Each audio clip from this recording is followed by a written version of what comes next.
I don't know, maybe it's just a me thing, and I probably don't know this for a fact, but I tend to think that amongst the LGBTQ community, more so the G's, so the gays, what he is doing and the kind of load that he took to the back, that would classify him as a power bottom.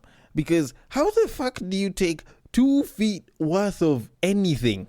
Like, let's just think about that for a second. The largest dick that most people will hear about is somewhere in the region of like... The royal penis is clean, Your Highness. Welcome to the Breakdown Podcast, where I talk about love, sex, and relationships from a guy's perspective, as well as a bunch of other guy shit. The man on the mic is a man who used to think bukkake was a Japanese form of martial arts. He is also a man that believes that 2 girls, 1 cup should be classified as horror. It is none other than your tall, dark, and mildly handsome man, Sir Denver B. This is another episode where we convene together using our ears so that we can listen to me talk about how some shit just seems very, very odd in the world today. And also that there are some things that we need to look at in the wonderful world of love, sex, and relationships. And as usual, the links to the social media are available in the description below. And now that I've said all of that, a massive thank you to you for listening to the episode. I hope you listened all the way till the end, and I hope you're entertained all the way till the end, or at least you pick up something or you're left thinking about some shit, you know. But all in all, on this episode, I intend on going deep, and I intend on going to a point where you actually feel your insides a little bit, considering the stuff that I intend on talking about. But before I address that in the main topic, where I do intend on splitting opinion, let me first start by splitting legs a little bit, or talking about people who are splitting legs. Now, very recently, there was a story I saw in Vietnam where doctors ended up removing a live 2-foot-long eel out of a man's rectum after he shoved it inside of himself along with a lime.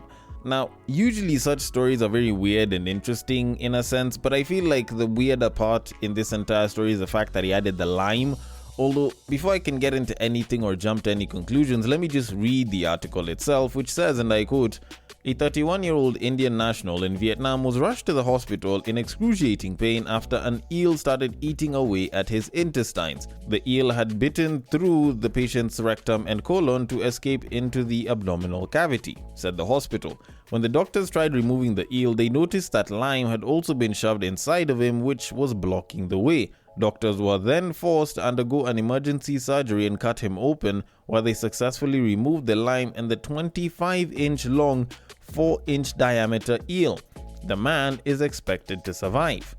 End quote. Okay.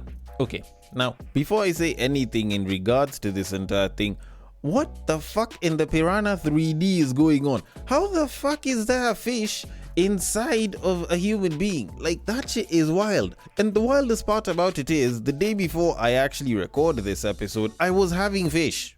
But with that said, like, I know people probably haven't thought about this, or if they have, they probably don't want to say it, so I'm just gonna say it for you.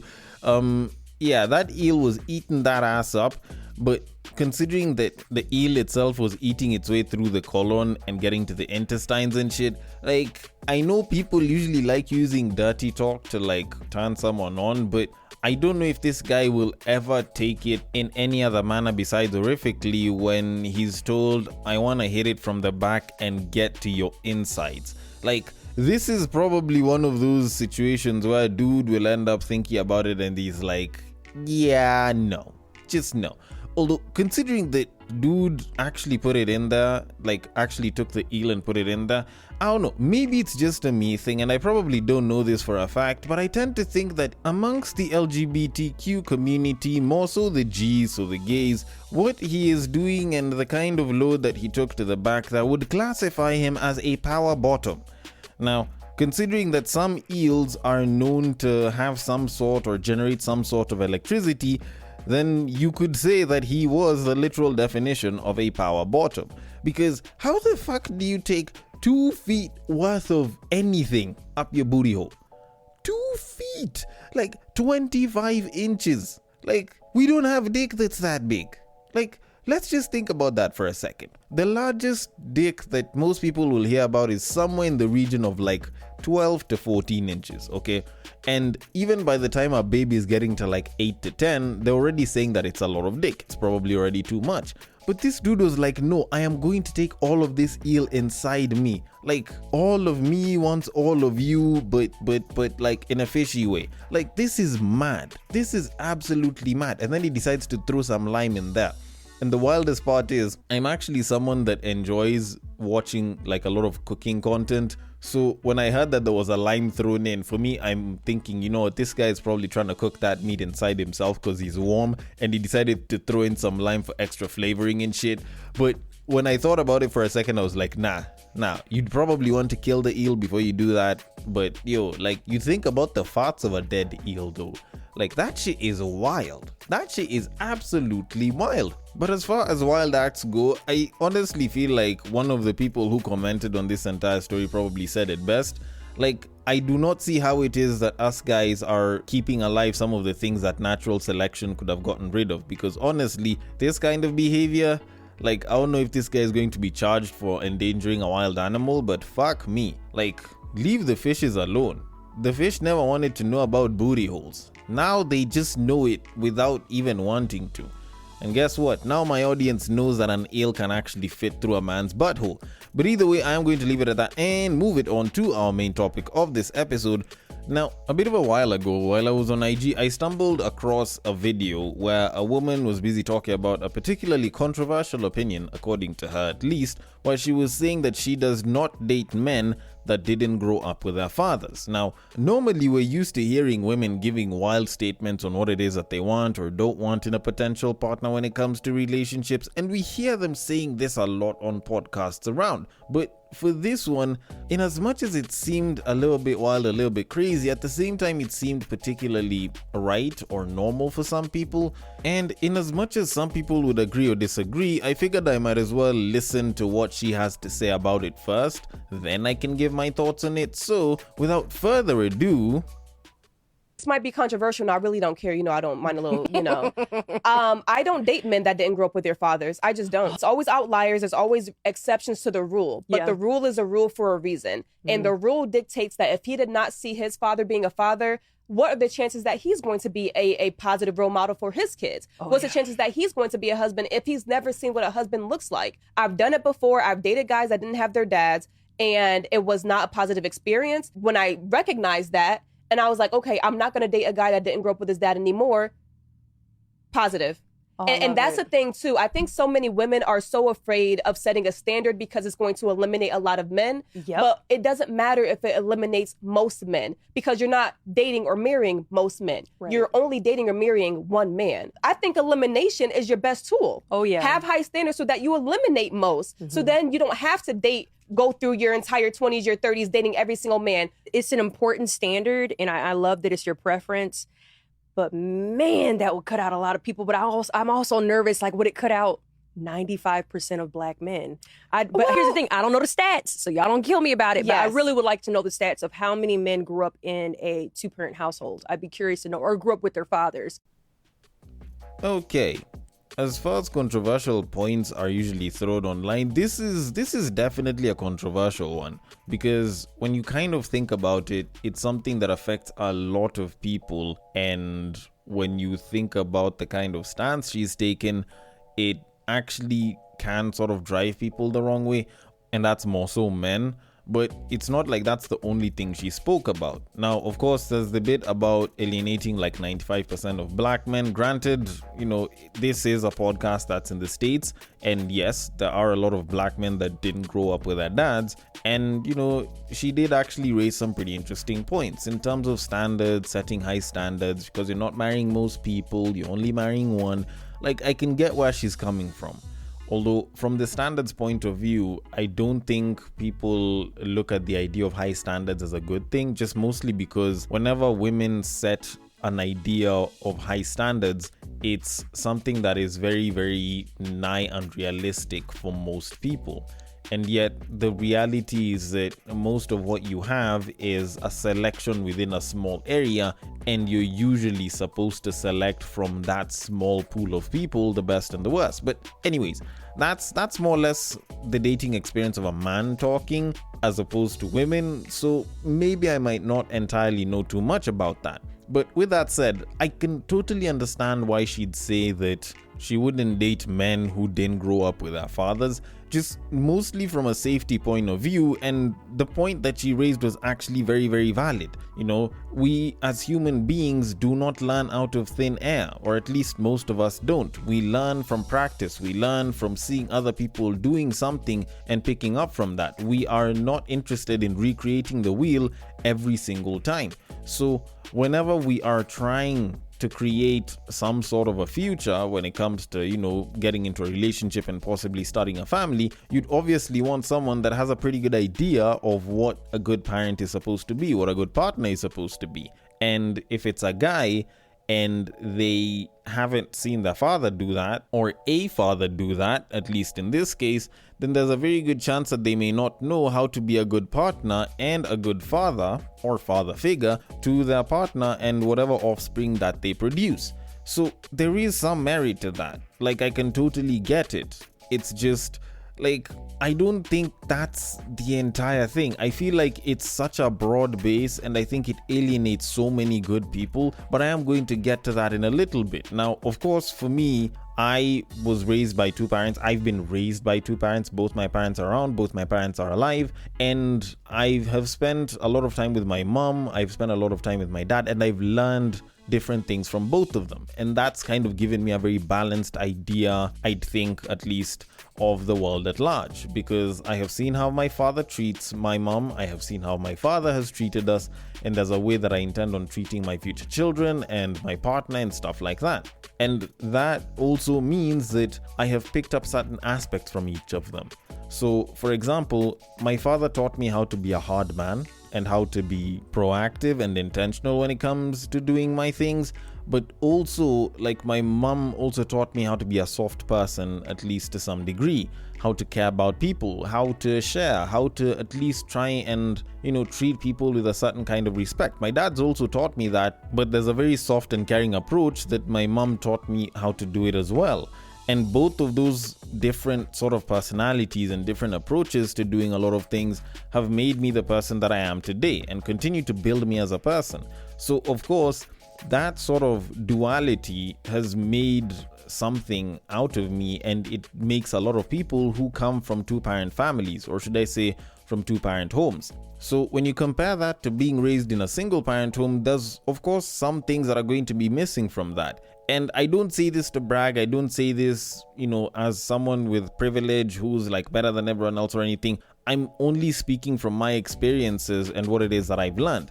But when I see a lot of the stats that people talk about when it comes to single parent households, then you can clearly see why some people might have a thought process, or at least a belief system, like this woman that was talking about not dating men who didn't grow up with their fathers. Because when you look at the stats on it and you see the highest cases of incarcerations and a lot of the very degenerate shit that people talk about that usually comes from single parent households, it makes it seem very, very tough. People will talk about the highest number of inmates are from single parent households.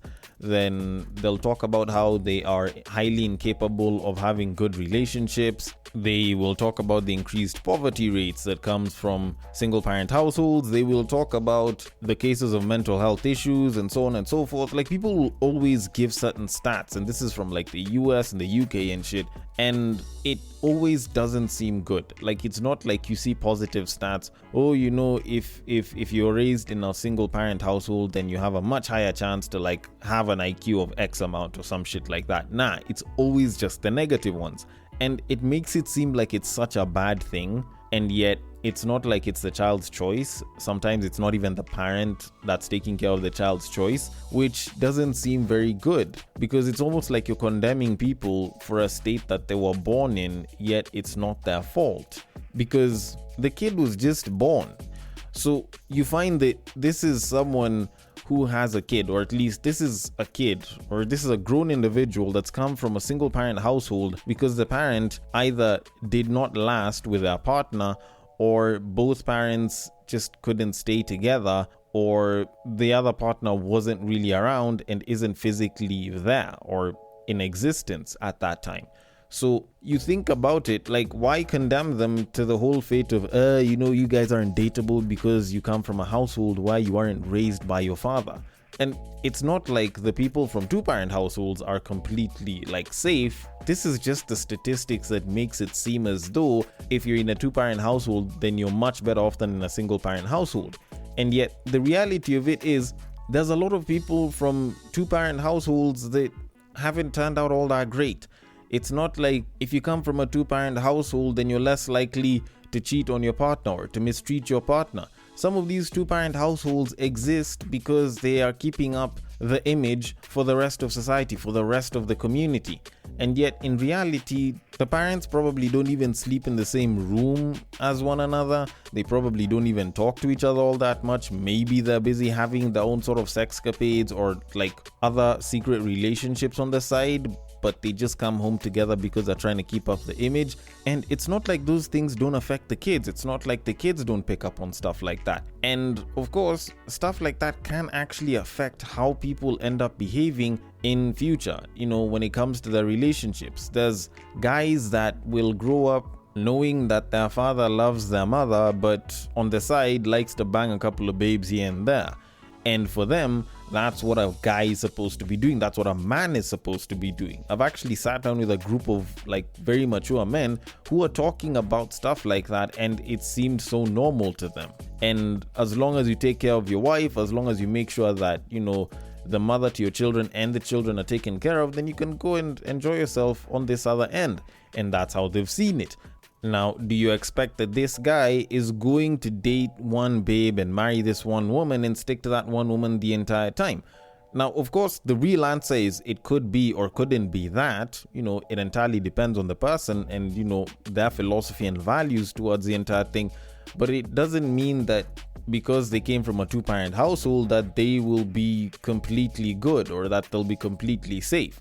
Now, don't get me wrong, it's not like I'm saying that people from single-parent households are totally immune. There are some ideologies that they can pick up over time because they were raised by a single parent, which can actually alter their ideas on relationships and going long-term and stuff like marriage. Like, I know someone who said that they're never gonna get married. They'd much rather just get a babe pregnant and stay dating and have a partnership, and if stuff kind of sours out, they can just split. And considering the guy's past, I can totally get where he's coming from. Now, does that mean that they're wrong or right? That depends on where you're looking at it from and, your upbringing and shit. And there's a lot of people that believe in that sort of philosophy, and there's a lot of people that believe that that's the right way to live today because, marriage is a scam, blah, blah, blah. And you can't entirely blame them because it's not like the system of marriage, at least on a social level, in terms of quantity, has seemed to benefit that many people, especially today. But at the same time, today we are having way more people that are raising their children as single parents, or they are co-parenting but having a very distant relationship, if at least it exists to some degree. And mind you, there are a lot of these guys that are in these sorts of relationships that are sort of having kids in these sorts of agreements that are from two-parent households. So to say that you shouldn't date men or you shouldn't date people from a single-parent household, it kind of does make things harder for the next generation and the generation after that, because now you're supposed to be avoiding such mistakes, but when such things happen and you call them mistakes, then now you're also dooming your kid to the same problem. You get me? And I think the problem isn't even the fact that she's saying that she wouldn't date them. I think it's the fact that she's making it seem as though the moment I realize that you're from a single parent household, more so if you didn't have your father growing up, I'm automatically cutting you off. I think that's the thing that makes it seem so bad, because if you use it as, say, a red flag to watch out for, then yeah, maybe it can show you a couple other things. But completely ruling them out because they're from a single parent household doesn't seem like a great idea. And I know I may seem like I'm arguing for one side or the other, but I'm actually arguing for both sides here. There are a lot of young women that didn't grow up with their fathers. They have turned out to be great women, and there are young men that have grown up without their fathers that have turned out to be great men. There's also quite a large number of men and women who have been raised by single parents who have turned out pretty shit as a result. but you can't completely write out the good ones just because the bad ones exist. And for the most part, it's not like whatever quote-unquote mistake or damage that could have been done to them is completely reversible. There's some things that you can actually adjust. And I never really fully understood it up until people started bringing up the idea of having a father figure instead of just a father. Because there's men that exist as just fathers, and then there's men that are actual father figures. And I didn't realize the weight of possibility that can come from father figures up until I started checking out a lot of Jordan Peterson's content, of which when you go and you look at a lot of the comments, even when he gives his own recounts of the young men that usually meet him on the streets, they usually talk about how he's been like a dad to them. He's shown them how to be better men, how to be good men. And a lot of these young men will talk about how they felt lost and how they felt like they didn't fully understand themselves. And this guy came through and he showed them how to be good men. And he was almost like a father to them. And in as much as it seems like it's an ideology and it's such a high praise for such a single individual that probably shouldn't be there, you can totally get that there's a lot of examples of men in a lot of people's lives, people who are raised by single parents that actually stood out as particularly good figures for them, and that molded them into very good people. And so as a result, even though someone did come from a single parent household and the father wasn't there, it doesn't mean that they're completely written out. It just means that someone else or themselves had to do a bit of extra work so that they could show them the more fatherly side or be more of a father figure to them. And sometimes it can be Jordan Peterson, sometimes it can be the pastor in your church, sometimes it can be your uncle or your grandfather, but there is going to be a father figure somewhere that can actually produce a pretty good kid out of someone from a single parent household. And to kind of conclude all of this, what I'm trying to say is, don't use it as a complete write-off. Use it as something that can raise questions, but don't use it as something that can completely write someone off, because there's a lot of great people that are from single parent households that are genuinely good people, but if you write them off simply because they're from a single parent household, it's like you're condemning them for an act that they were not privy to, that they had no control over, and that they literally found themselves in. Or maybe I'm wrong about this shit and, I clearly don't understand a bunch about relationships, but either way, I want your thoughts on it. The DMs are open. On IG, it is at the Breaktime_podcast. On Facebook, it is at the Breaktime Podcast. And on X, it is at Bagaka the D. Thank you so much for listening all the way till the end, and I will catch you guys on the next break. But what I believe is that if you put a pastor and a prostitute in one room, one is likely to convert the other.